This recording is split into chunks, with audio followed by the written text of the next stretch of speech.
Bonsoir, voici les titres de ce journal. Christine Aron, championne d'Europe et recordman d'Europe du 100 mètres, c'était il y a quelques minutes au championnat de Budapest. Les inondations s'aggravent en Chine, les 9 millions d'habitants de la ville d'Harbin sont menacés, ainsi que les champs pétroliers. Nouvel accord sur les 35 heures dans l'industrie sucrière, 150 accords ont été signés en un mois et demi. Les constructeurs automobiles accélèrent leurs recherches en matière de moteurs à hydrogène, demain la voiture propre. Voilà, et puis un très beau premier titre pour Christine Aron, c'était il y a quelques minutes en direct sur France 2. En effet, Christine Aron, au championnat d'Europe de Budapest, vient de remporter le titre, mais aussi de battre le record du 100 mètres. Commentaire de Christophe Tortora. Le bonheur de Christine Aron. Cette journée restera pour elle celle des premières médailles d'or françaises de ces championnats d'Europe, première victoire personnelle dans une compétition internationale. Au départ de ce 100 mètres, Christine Aron sait qu'elle joue gros, elle est la favorite de l'épreuve. Peut-être la raison d'un départ moyen au couloir numéro 5, mais après 50 mètres, tout s'accélère. 10,73 temps corrigé, record personnel battu, record de France battu, record d'Europe battu. Christine réalise même la 3e performance mondiale de tous les temps. Elle devance la Russe Privalova et la Grecque Tanou. On imagine la joie dans son village aux Abîmes en Guadeloupe ou dans son club, le Racing. Pour les Français, ces championnats d'Europe sont enfin partis, et bien partis. Christine Aron, bonsoir. Bonsoir Christine Aron, je suppose que vous m'entendez, vous êtes en direct de Budapest. Christine? Oui. Bonsoir, bravo. On est assez stupéfait parce que ça a semblé presque facile, une demi-finale facile, une finale relativement simple pour vous. Vous l'avez ressenti comme ça? Ah non, pas du tout. C'est vrai que j'ai fait une belle demi-finale parce que j'ai fait un super départ. Donc après, j'ai pas eu trop de mal à accélérer et puis terminer ma course. Mais sur la finale, c'était pas joué. J'ai eu beaucoup de difficultés parce qu'il y avait Privalova qui a pris un très très bon départ. Donc c'était difficile de courir à côté d'elle. Enfin, je me suis pas désunie et puis j'ai continué à accélérer. Et puis bon, c'est passé sur la fin, mais c'était quand même une course assez difficile. La victoire n'était pas donnée, quoi. Il fallait aller la chercher. Alors c'est votre premier titre international. Maintenant, ce titre en appelle un autre, peut-être un titre mondial? Ben, j'espère que je vais continuer sur ma lancée, que j'aurai toujours une bonne santé parce que cette année j'ai été gâtée comme l'an dernier et que bon, c'est vrai que je pourrais, j'espère pouvoir en fait l'année prochaine faire une belle chose au championnat du monde.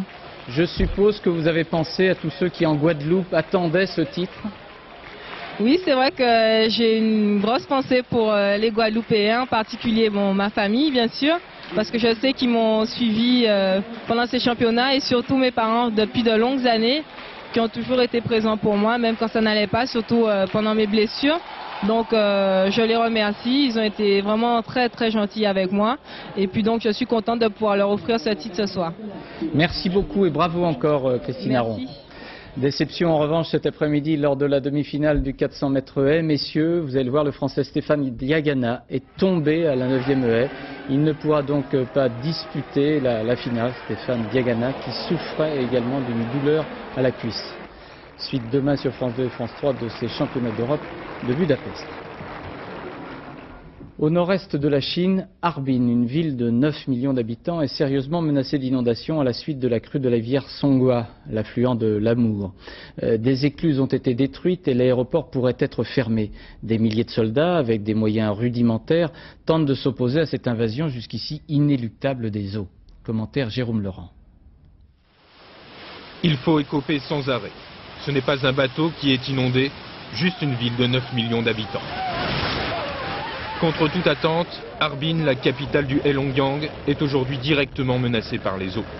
L'agence Chine Nouvelle a annoncé que les sauveteurs se préparaient à abandonner cette zone au nord-est du pays.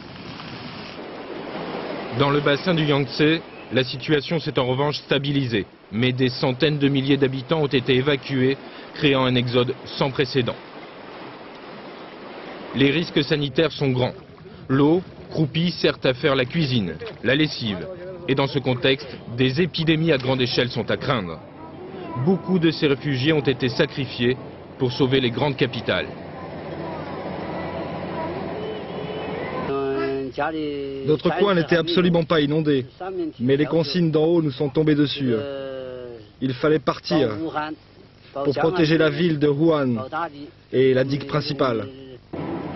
Certains marchent depuis des jours pour trouver une digue providentielle où se réfugier.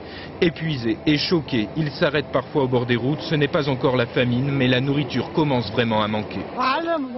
On n'a même plus rien à manger, à part quelques biscuits. En un mois, à cause de ces inondations, 1 million de personnes seraient redescendues en dessous du seuil de pauvreté.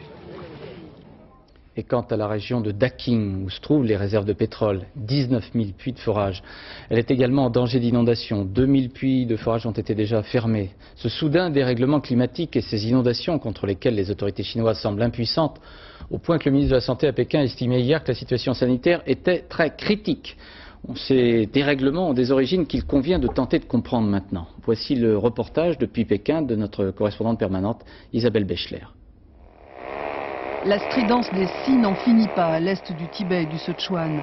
Dans le cours supérieur du Yangtze, on défriche impitoyablement depuis des décennies. Du bois pour l'essor économique de la Chine, des montagnes dénudées par versants entiers et trop peu de reboisement.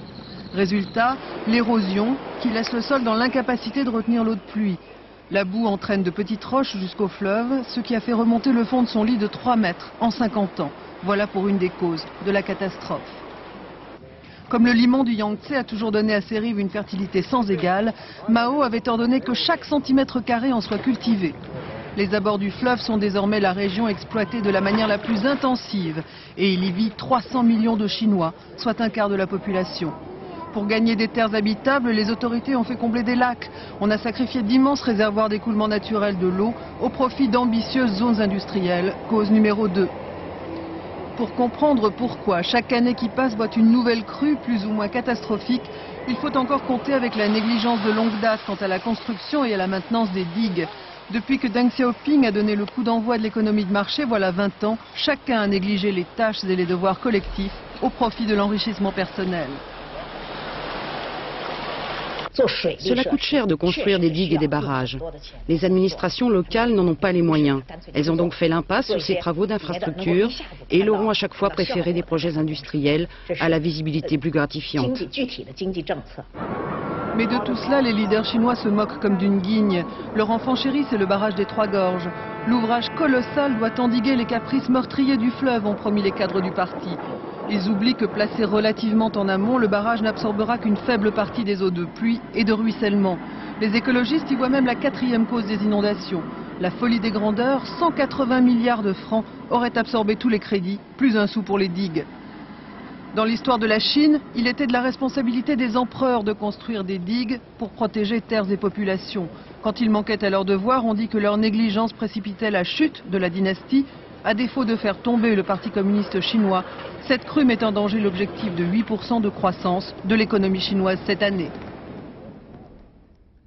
Au Kenya, à Nairobi, l'enquête du FBI américain après l'attentat du 7 août dernier contre l'ambassade des États-Unis, un attentat qui a fait 247 victimes. Cette enquête semble progresser. Un suspect de nationalité palestinienne arrêté à Karachi, au Pakistan, a été transféré à Nairobi. D'autre part, les enquêteurs assistés de policiers kenyans ont perquisitionné dans un hôtel. Commentaire Jean-Marc Ilouz. Une façade terne, un hôtel modeste d'un quartier pauvre de la capitale kenyane, mais c'est ici, au Hilltop Lodge, qu'auront été assemblés, paraît-il, la bombe de 800 kilos qui, il y a 10 jours à Nairobi, a fait 247 morts, en majorité africains. À la une ce matin, la perquisition de 2 heures effectuée hier par les agents du FBI et la police kenyane.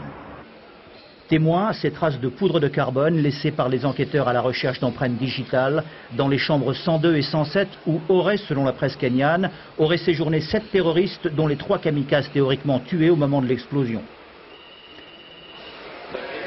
À l'origine de cette soudaine moisson de renseignements, l'arrestation le jour même de l'attentat à Karachi, au Pakistan, d'un suspect palestinien dont le visage reste inconnu, Mohamed Sadiq Howeida, parti la veille de Nairobi. Il comptait passer en Afghanistan avec un faux passeport. Il sera extradé vers le Kenya. Selon les services pakistanais, Howeida aurait mis en cause Ben Laden, le milliardaire saoudien en rupture de ban qui aujourd'hui de son repère afghan finance une guerre sainte contre l'Amérique. Paradoxe, naguère, au nom de la croisade contre les soviétiques, Ben Laden recevait via le Pakistan armes et munitions américaines. Selon les spécialistes du renseignement, il pourrait disposer de quelques-uns des terribles missiles antiaériens Stinger qui firent hier plier les soviétiques. Actuellement, le frère Bin Laden est hébergé par les nouveaux maîtres de l'Afghanistan, les talibans, milice religieuse formée hier au Pakistan avec la bénédiction américaine. Mais aujourd'hui, les talibans refusent de troquer leur frère d'armes contre une reconnaissance nouvelle par les États-Unis. Et deux groupes islamistes ont menacé de nouveau aujourd'hui les États-Unis de nouvelles attaques. L'un de ces groupes, l'Armée islamiste pour la libération des lieux saints, avait revendiqué les attentats de Nairobi et Dar es Salaam. Les communiqués de menaces ont été reçus au bureau du quotidien arabe Al-Hayat, au Caire. En Irlande, dans plusieurs petites villes du nord et du sud, on enterre les victimes de l'attentat d'Omagh.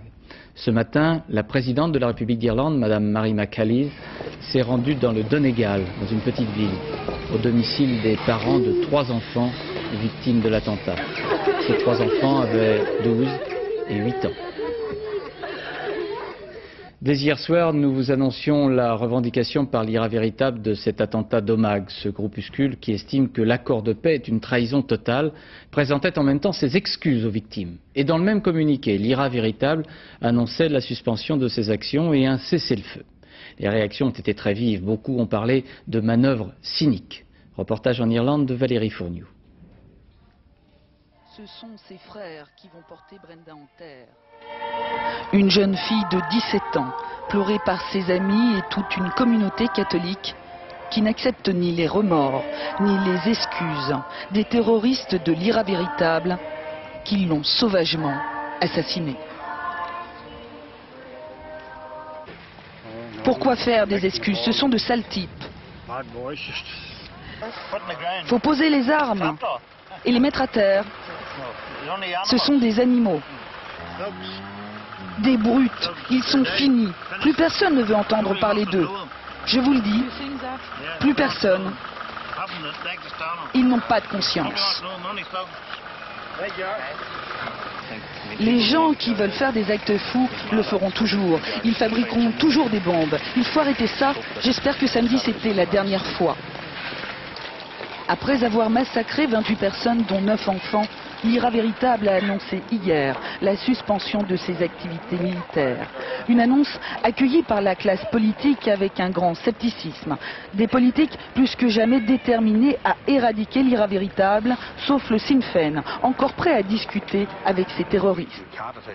Nous ne pouvons exclure personne dans des discussions de paix, mais en même temps, il faut que la menace d'attentat s'arrête.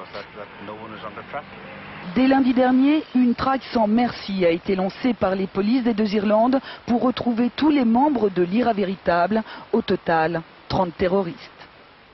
Et la sœur de Bobby Sands, ce militant irlandais mort en prison en 1981, vient d'accorder un entretien à la radio irlandaise, Bernadette Sands, qui est mariée au chef présumé de l'IRA véritable, cette organisation qui a revendiqué l'attentat d'Omagh. Bernadette Sands condamne cet attentat, vous allez l'entendre. Mon Dieu, comment ne pas condamner un tel acte? Je l'ai déjà condamné, nous ne le tolérerons pas. La perte de vies innocentes ne peut en aucun cas être justifiée. Sur le territoire de la République démocratique du Congo, les rebelles progressent. Leur principale victoire fut de reprendre la ville de Kisangani. À l'ouest, les troupes angolaises sont basées, là on a vu à l'est du pays, ce sont les troupes de l'Ouganda qui sont basées près d'Arua, et puis à l'est, elles sont basées près de Matani. Elles sont censées intervenir, ces troupes ougandaises, pour sauver Kabila. Ce que vous voyez, c'est le barrage d'Inga qui a été repris donc par les rebelles et par les troupes angolaises. L'Afrique du Sud n'enverra pas de troupes au Congo, mais l'OUA, l'Organisation de l'Unité africaine, a demandé aux rebelles de déposer les armes et de négocier. Et la rébellion vient de faire savoir, les leaders de la rébellion viennent de faire savoir qu'ils étaient prêts à négocier pour une solution politique avec M. Kabila. Voyons à Kinshasa nos envoyés spéciaux, Jérôme Bonny et Patrick Doschwicker, qui ont pu constater que les autorités en place, c'est-à-dire les militaires fidèles au président Kabila, restent confiantes malgré les privations d'eau et d'électricité imposées aux 5 millions de Kinois, les habitants de Kinshasa. Ce soir à Kinshasa, la population s'apprête à entendre, comme la nuit dernière, crépiter des armes automatiques. Pourtant, le gouvernement affirme avoir arrêté la progression des rebelles. Nous sommes à Songololo, à plus ou moins 200 km de Kinshasa. Il n'y a pas de colonne ennemie qui avance. La seule colonne que nous avons, que la force aérienne a repérée aux alentours de Lukala, À quelle distance? À quelques 50 km de Songololo. Cette colonne a été bombardée et il n'y a plus d'avancée sérieuse des agresseurs en termes de colonnes qui avancent pour conquérir des espaces. Le but est en fait de conquérir Kinshasa, la capitale, mais le porte-parole du gouvernement s'affiche confiant dans son président. M. Kabila, c'est un homme qui a longtemps fait la guerre. Il connaît la guerre. C'est un homme de guerre. Et de nous tous, c'est l'homme le plus serein. Et moi, personnellement, je puise ma sérénité dans le calme qui lui est si emblématique. Est-ce qu'il va revenir à Kinshasa? Il va revenir incessamment sous peu. Ce soir à Kinshasa, les partisans de Kabila sont plutôt rassurés par cette annonce du retour éventuel de leur président et puis surtout par le fait que plusieurs pays d'Afrique australe, le Zimbabwe en tête, ont décidé d'apporter une aide militaire au pays pour rétablir la paix et la stabilité. Une aide qui, semble-t-il, d'après le ministre, sera bien reçue ici à Kinshasa. Et ce soir, la rébellion accuse encore M. Kabila d'avoir ordonné à ses soldats le massacre de 20 000 Tutsis vivant au Katanga, c'est-à-dire au sud de la République démocratique du Congo. À New York, la compagnie d'assurance italienne Generali a annoncé qu'elle était prête à payer plus de 100 millions de dollars en échange de l'abandon des poursuites lancées par des rescapés de l'Holocauste. Ceux-ci accusaient depuis longtemps la compagnie italienne d'avoir refusé de payer des indemnités. En France, après 3 semaines de congés payés, le président de la République et les membres du gouvernement se sont retrouvés autour de la table du Conseil des ministres. C'était une reprise de contact avec un peu de pain sur la planche, mais pas beaucoup. Jacques Chirac a même félicité les différents ministres sur leur bonne mine. Et voici donc un album de photos de rentrée politique commenté par Alban Mikosi. Comme un air de rentrée ce matin à l'Élysée. Il y a bien derrière les grilles une petite foule d'estivants à l'affût de silhouettes familières, mais à l'intérieur, chacun a repris sa place. Les véhicules de fonction en rang serré, les journalistes au pied des marches. 1h30 pour ce premier conseil à l'ordre du jour allégé. L'occasion de reprendre contact et de comparer les bonnes mines. Vous avez une bonne mine là. Oh, vous savez, moi je suis métèque, moi je bronze rapidement. Monsieur Moscovici, vous êtes le plus bronzé de l'équipe, on dirait. Je crois que le président de la République a fait un peu mieux. Vous savez, c'est la nature qui fait ça, rien d'autre. Très peu d'exposition, très bonnes vacances. Jacques Chirac vient de passer quelques jours à l'île Maurice. Pas de photos, pas d'images, de détente, juste ce dîner en l'honneur du président mauricien. Ce qu'il faut en déduire, pendant les vacances, le président garde un œil sur les relations internationales. Au même moment, Lionel Jospin était en Grèce, sur l'île d'Antiparos. Pas de folie non plus, les deux hommes dont la popularité n'a jamais été aussi forte ont voulu jouer la modestie. Du coup, ce sont les images de vacances de Robert Hue dans le Lot qui ont eu le plus de succès. Des clichés au bon goût du bonheur tranquille, mais qui ne signifient pas que les communistes ont renoncé à faire entendre leurs différences. Lionel Jospin le sait bien, lui qui a invité demain à Matignon l'ensemble des ministres. À noter quand même que le Conseil des ministres a adopté un décret qui fixe au 8 novembre prochain la consultation de la population de la Nouvelle-Calédonie sur l'accord de Nouméa, signé au mois de mai dernier. Cet accord prévoit, je vous le rappelle, le transfert des pouvoirs, de certains pouvoirs à de nouvelles institutions territoriales. La ministre de l'Emploi et de la Solidarité, Martine Aubry, qualifiait ce matin de bon accord celui qui a été signé hier entre le Syndicat national des fabricants de sucre et 3 organisations syndicales. C'est un accord qui devrait préserver des emplois, mais peut-être pas en créer. Nous sommes rendus près de Meaux, en Seine-et-Marne, dans une raffinerie sucrière. L'usine est en sommeil actuellement car la production de sucre est saisonnière. Voyez le reportage de Sébastien Vibert et Vincent Bouffartigue. Dans le métier du sucre, on appelle ça l'intercampagne. De janvier à septembre, une longue et méticuleuse maintenance prépare les raffineries pour octobre, novembre et décembre. C'est alors la campagne où les betteraves sont transformées en sucre. Pendant ces 3 mois, la semaine de travail dure 46 heures en 3/8. Heures supplémentaires récupérées pendant l'intercampagne. L'accord, signé lundi dernier, maintient ce système sur une moyenne de 35 heures. Une nouveauté pourtant, de janvier à septembre, les semaines seront modulables. Pour répondre à des besoins ponctuels, des besoins de la clientèle, on pourra imaginer effectivement que certaines semaines soient plus longues que d'autres. Et l'annualisation du temps de travail nous le permettra alors que notre ancien système ne le permettait pas. Davantage de souplesse dans les horaires, c'est donc exactement ce que souhaitaient au départ les patrons des sociétés sucrières. Mais l'accord ne prévoit aucune création d'emplois, perspective qui divise les syndicats. Vu les futures restructurations que l'on va connaître dans l'industrie sucrière qui sont déjà annoncées, on a déjà connu des fermetures de sites, notamment l'année dernière, 3 sites qui ont disparu. Cet accord ne pourra qu'aider avec les 35 heures à reclasser les gens dans l'industrie sucrière. À l'heure actuelle, avec les 3 millions de chômeurs, on ne peut pas considérer qu'un accord qui dit on n'embauchera pas, et c'est clair et net, soit un bon accord. FO et la CGT sont les seuls à ne pas avoir signé l'accord. Un accord qui n'est qu'un cadre pour les négociations entreprise par entreprise qui vont désormais commencer et concernent 8000 salariés, avec une date butoir pour aboutir entre le 1er juin 1999 et l'an 2000. Au total, 150 accords relatifs à la réduction du temps de travail hebdomadaire à 35 heures auraient déjà été signés selon le ministère de l'Emploi. Les plus importants étant dans l'industrie laitière et puis l'industrie métallurgique récemment. Reste à savoir combien d'emplois seront créés et à distinguer entre accords de branche, des accords globaux, et accords d'entreprise. Commentaire Laurent Bailly. Dans la métallurgie, cet accord que la CGT et la CFDT ont pourtant refusé de signer concerne 2 millions de salariés. Ils passeront en théorie aux 35 heures et sans perte de salaire. Mais comme le patronat a obtenu le doublement des heures supplémentaires, l'accord n'aura aucun effet sur l'emploi. En revanche, les 20 000 salariés des coopératives laitières passeront réellement, eux, aux 35 heures payées 39, mais en échange de l'annualisation du temps de travail. Avec cette fois, plusieurs centaines d'embauches à la clé, des embauches, il est vrai, financées en partie par l'État. Mais il y a des branches où la négociation n'a pas encore abouti, par exemple dans les banques. Dans ce secteur, c'est le dialogue de sourds entre les 200 000 salariés et leurs employeurs, à tel point que ceux-ci ont dénoncé la convention collective de la branche. Discussion difficile aussi dans le commerce et les grands magasins, qui emploient 40 000 personnes en France. Pour passer aux 35 heures, les salariés refusent d'offrir davantage de flexibilité. Ils estiment qu'ils ont des horaires déjà très contraignants. Pour le gouvernement, ce qui compte avant tout, ce sont les accords signés au sein des entreprises, même quand l'accord de branche est favorable aux salariés, comme dans le cas du sucre. Avec les 130 accords que nous avions déjà début août dans les entreprises, il s'agit en fait d'un accord qui parle de la réalité. J'ai déjà dit que je préfère les réalités aux accords virtuels ou aux prises de position théoriques. 150 accords dans les entreprises fin août, ce sont 27 000 salariés de secteurs très différents qui voient leur temps de travail réduit et 1750 chômeurs embauchés. Encourageant, estime le gouvernement, mais on est encore loin des centaines de milliers d'embauches espérées d'ici 2001.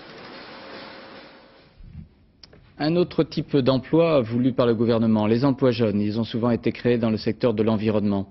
À Brest, on a recruté pour protéger et entretenir le littoral. Et c'est une véritable veille anti-pollution qui a ainsi été mise en place grâce à ces nouveaux emplois jeunes. Voyez le reportage d'Olivier Chiou. La rade de Brest, 270 km de côte, un littoral qu'il faut protéger et parfois soigner.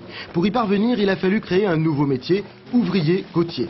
6 emplois jeunes qui sillonnent quotidiennement le littoral de la rade. Et c'est fou ce qu'on peut trouver l'été le long des côtes bretonnes. Principalement, c'est du plastique qu'on a, beaucoup de polystyrène, mais bon, des papiers, de chocolat et trucs comme ça. Vous attendiez à ramasser autant de choses? Non, je pense. Enfin, non. On savait qu'il y avait beaucoup, mais autant que ça, non, je pense pas. Mais bon, il en reste encore, donc il va falloir continuer, quoi. Mais le travail des ouvriers côtiers va bien au-delà du simple nettoyage des plages. À la demande des maires des communes de la rade de Brest, ils peuvent intervenir sur tout ce qui touche à l'entretien du littoral. L'autre jour, il y avait une couche d'environ 20 à 30 cm. D'algues vertes. Une activité plus globale donc, car les ouvriers côtiers ont pour mission d'assurer un vrai suivi de l'état de la rade. Nous avons aussi, avec les ouvriers côtiers, qui est un tout nouveau métier, pour vocation de participer à l'aménagement du littoral, à l'entretien des sentiers côtiers, et aussi une des activités qui nous tient particulièrement à cœur, c'est la lutte contre les pollutions dans toutes ses formes. C'est-à-dire un travail de veille anti-pollution, et nos jeunes ouvriers côtiers doivent être capables de prévenir les élus et la population d'un risque éventuel de pollution et d'y remédier.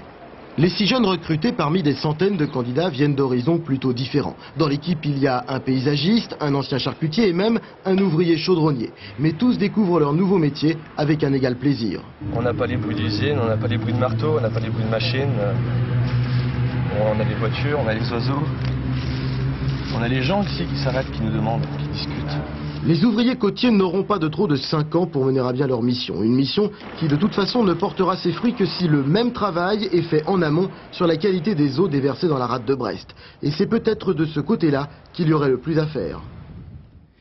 42 millions de francs, c'est le montant des exportations de vins et spiritueux en 1997, des vins et spiritueux français. Depuis quelques années, le marché des vins est fréquenté par des acheteurs asiatiques très fortunés. Et à Hong Kong, le premier salon mondial du vin vient d'être organisé par des Français. Et c'est une réussite. Reportage Éric Perrin, Frédéric Grinchec. La rétrocession à la Chine n'y a rien changé. Hong Kong est toujours incontournable lorsqu'on veut faire des affaires en Asie. Il n'est donc pas étonnant que la ville accueille ce premier salon asiatique des vins et spiritueux. Depuis 2 ans, en achetant à tout va, l'Asie a largement contribué à l'augmentation des prix du vin sur le marché mondial. Illustration avec ces négociants bordelais en visite chez un de leurs plus importants clients. L'immeuble ne paye pas de mine et pourtant, au bout d'un dédale de couloirs se cache un trésor. Dans les entrepôts de cet acheteur de Hong Kong, 35 000 caisses de grands crus, valeur 80 millions de francs. Il est assis sur une montagne de stock et il vend ça, pas uniquement en Asie en fait. Maintenant, il fait une véritable caverne d'Alibaba et il attend, il joue avec les cours. Thomas Yip est millionnaire. Sa fortune, il la doit au commerce du vin. L'homme d'affaires ne résiste pas à l'envie de nous montrer sa cave personnelle, les vins les plus chers du monde, dans des millésimes rarissimes. Certaines de ces bouteilles valent 200 000 francs l'unité. À ce niveau, le vin c'est de l'art. On oublie totalement le prix, on ne garde que le plaisir. L'Asie représente aujourd'hui plus de 20% des exportations de vins de Bordeaux. La frénésie tient à 2 raisons. D'abord, l'argument santé. Les recherches médicales qui tentent à prouver qu'une consommation modérée de vin est bonne pour la santé ont dopé les ventes en Asie. Mais il y a aussi l'effet de mode. Dans les bars branchés de Hong Kong, une certaine jeunesse vient s'offrir, en buvant du vin, une image flatteuse. Le vin, c'est une boisson élégante, très classe. C'est pour les gens raffinés, qui ont de l'éducation. Retour 24 heures plus tard sur le stand de l'entreprise d'Ourthe CVBG, nos négociants bordelais qui accueillent à nouveau l'honorable Monsieur Yip. Les prix des Bordeaux augmentent, mais la demande ne cesse de croître. Plusieurs heures de négociation pour une commande dont le montant exact restera secret. Seule certitude, Monsieur Yip désirait acheter pour plusieurs millions de francs de grands vins. Il veut prendre appelons ça des précautions, donc préparer ses stocks pour les années qui viennent, car il croit beaucoup au marché chinois. Crise financière, mais surtout sur stockage, les prévisions de vente en Asie sont globalement revues à la baisse. 2 pays font exception, la Chine et ses 1,2 milliard d'habitants, un petit client pour l'instant qui ne demande qu'à s'éveiller, et surtout le Japon, où le vin est le seul produit à ne pas subir les contre-coups de la récession. L'ancien président du Conseil général de Haute-Corse, M. Paul Natali, avait été contrôlé la nuit dernière à la frontière suisse près d'Annemasse en possession d'une arme à feu. Il n'avait pu justifier le port d'armes par un permis. M. Natali, qui est toujours conseiller général de Haute-Corse, a passé quelques heures dans ce commissariat. Il a été libéré dans la nuit. Tous les constructeurs automobiles sont en quête d'un combustible non polluant, efficace et si possible sans pétrole. L'association entre Shell et Daimler-Benz, qui vient d'être signée, pourrait accélérer les recherches en matière de moteurs à hydrogène. Mercedes prévoit dans 5 ou 6 ans un moteur à hydrogène disponible sur le marché. Beaucoup de progrès ont été réalisés depuis quelques années pour rouler propre. Explication de Luc Bazizin et Philippe Deslandes. Un moteur propre, oui, mais pour le transporter, il fallait encore un véhicule utilitaire de plus de 3 tonnes il y a 4 ans. D'énormes bonbonnes d'hydrogène se cachaient alors difficilement au-dessus du toit du véhicule. Et l'arrière ressemblait plutôt à une usine à gaz, ou plus exactement à une centrale électrique. Grâce au travail de 300 ingénieurs sur ce même projet, les réservoirs d'hydrogène, lourds, encombrants et dangereux, ont aujourd'hui disparu. Cette petite classe A de Mercedes fabrique elle-même l'hydrogène. À la place du réservoir unique, on en trouve 2, un pour le méthanol, l'autre pour de l'eau, tout simplement. Par le biais d'une électrolyse, l'ensemble se transforme en électricité. Il sera, je dirais, à un niveau norme 0 en matière de pollution. Donc c'est de la vapeur d'eau qui s'échappera de l'échappement. Et l'autonomie ? L'autonomie est intéressante par rapport à une voiture électrique traditionnelle, qui dans le meilleur des cas atteint 120 km. Nous disposons même déjà de 400 km d'autonomie avec un réservoir de méthanol de 38 litres. Et tous les constructeurs ont un projet du même type dans leur carton. Renault, par exemple, a présenté l'an passé la Laguna Fever avec à son bord un système encore très encombrant. Le principe est le même, alimenter une pile à combustible avec de l'hydrogène liquide. Jusque-là, les pétroliers semblaient plutôt réticents, mais Shell vient de s'associer à Daimler-Benz puisque les ingénieurs Géotrouve-Tout ont découvert comment transformer des carburants comme le diesel, le GPL ou le méthanol en un mélange non polluant. À Marseille, depuis plus de 100 ans, un appareil permet de mesurer le niveau zéro de la mer. On l'appelle le marégraphe. Cet appareil légendaire aura très bientôt vécu. Son successeur fonctionnera grâce aux observations satellites. Reportage à Marseille, Jacques Cardoz. Décidément, Marseille a de quoi s'enorgueillir. La mer et son éternel niveau zéro se mesurent dans ce bâtiment qui lui fait face depuis un siècle. Chaque lundi, le rituel est le même pour Michel Rondet. Ce géomètre pousse la même grille, emprunte le même chemin, avant de pénétrer toujours dans un même bâtiment. Le marégraphe, c'est son nom, abrite une machine qui sert à mesurer le niveau zéro, donc toutes les altitudes de France. Vieille d'un siècle, son système n'a pas changé. On a un flotteur qui enregistre les mouvements de l'eau qui arrive dans le puits. Ces mouvements sont directement transmis à cette poulie qui, par un engrenage, fait bouger cette règle graduée. Donc, cette lecture, c'est un instantané de hauteur d'eau, si vous voulez. Ça change tout le temps. Voilà donc ce qui nous fait dire que le toit du Mont Blanc est à 4807 mètres du niveau de la mer. Mais il ne faut pas s'y tromper, si le niveau zéro bouge, l'altimétrie du pays ne change pas pour autant. Celle-ci a été définie il y a 101 ans. En 1897, dans cette cave ont été effectués différents relevés. La moyenne, établie à l'époque, sert toujours d'indice de référence. Elle est matérialisée par cette plaque. Si on continue à faire des mesures aujourd'hui, ça n'a qu'une utilité, c'est de voir les évolutions du niveau de la mer par rapport à cette époque, 1897. Affichage électroluminescent, touches sensitives, composants électroniques, le nouveau marégraphe a triste mine. C'est pourtant cette technologie numérique qui a eu raison de la précision mécanique. Une page s'est définitivement tournée. En sport cyclisme, on aura noté ce matin que l'Italien Casagrande, contrôlé positif à plusieurs reprises, n'a pas pris le départ de la course des Trois-Vallées près de Varèse. Casagrande doit se présenter la semaine prochaine devant la commission antidopage du comité olympique italien. Hier soir, à Manchester, dans le vieux stade d'Old Trafford, vous le voyez, un match était organisé au profit d'une œuvre humanitaire et Eric the King, Eric Cantona, et puis il y avait aussi Papin. Eric Cantona a de nouveau revêtu le maillot rouge de Manchester, il a même marqué un but. C'est un match pour rire et surtout pour recueillir des fonds pour une œuvre humanitaire. Voici maintenant la composition de l'équipe de France qui joue dans quelques minutes contre l'Autriche, un match amical apparemment facile. Cette composition a été annoncée par Roger Lemaire, Lama est dans les buts et en attaque on voit le Lensois Vérel, Lasland, Henry qui se retrouve à l'attaque avec Zinedine Zidane qui retrouve donc cette équipe des Bleus championne du monde. Et pour conclure ce journal, l'exemple de ce que l'on appelle une visite express de Paris. Il faut savoir qu'il y a 1 300 000 touristes à Paris au mois d'août, qu'ils dépensent en moyenne 662 francs par jour, hôtel compris, je ne sais pas comment ils font, qu'ils marchent beaucoup et qu'ils ont l'air d'aimer ça. Dominique Barouche. Où est mon mari? Vous avez perdu votre mari? Oui, il est perdu. Alors, est-ce que vous étiez dans la chambre? Tour Eiffel, premier étage, Bruce a disparu avec la caméra vidéo et le porte-monnaie. Alors, un mari perdu? Non, il n'est pas perdu, mais moi je suis pauvre maintenant. Pas d'argent, pas de billets pour le deuxième étage.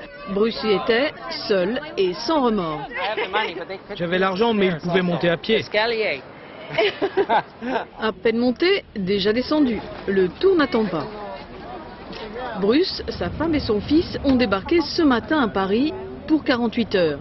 Formule choisie, la visite en car. C'est des visites finalement organisées, courtes, est incontournable, puisque en fait les gens qui viennent à Paris 2 jours ont besoin de visiter très très vite, pas trop cher la capitale, donc c'est quelque chose qui d'année en année se répercute. Première excursion panoramique et 2 arrêts, la Tour Eiffel et les bateaux-mouches. 240 francs pour 3h30, file d'attente comprise. Sur la scène, mention spéciale pour Notre-Dame. Merci Walt Disney. Je crois que c'est un film avec Victor Hugo et le bossu de Notre-Dame et les gargouilles. Pauvre Victor. Ah, Paris, sa Concorde, son Louvre, ses guenilles et ses seins nus. En 60 minutes chrono.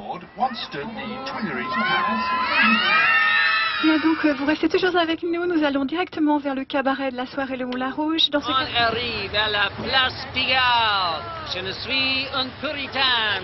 Deuxième excursion, le puritain se dévergonde. À la sortie, des masses de Chinois ont remplacé les Japonais. Question de taux de change. À l'entrée, un sosie de la princesse Diana. Les femmes voilées s'installent au premier rang. Montrez ce sein que je voudrais voir pour 500 francs, champagne compris. Nous autres, au Moulin Rouge, on a proposé quelque chose qui est très différent du cinéma et de la télévision. Les gens viennent là, s'assoient, consomment du champagne, regardent un spectacle avec des filles en live. Les touristes sont de plus en plus exigeants. Pour les attirer, il faut aujourd'hui 5 fois plus de danseuses qu'il y a 20 ans. Le lendemain, journée musée. Orsay le matin, le Louvre l'après-midi et les guides pour s'en souvenir à la maison. En anglais et en français. Le touriste du mois d'août n'est pas un vacancier comme les autres. L'Haussien est plutôt un ignorant plein de bonne volonté, qui a peut-être déjà une habitude de fréquentation d'autres musées ailleurs, et qui a envie de tout voir, effectivement. Et finalement, qu'est-ce qu'il reste de tout ça?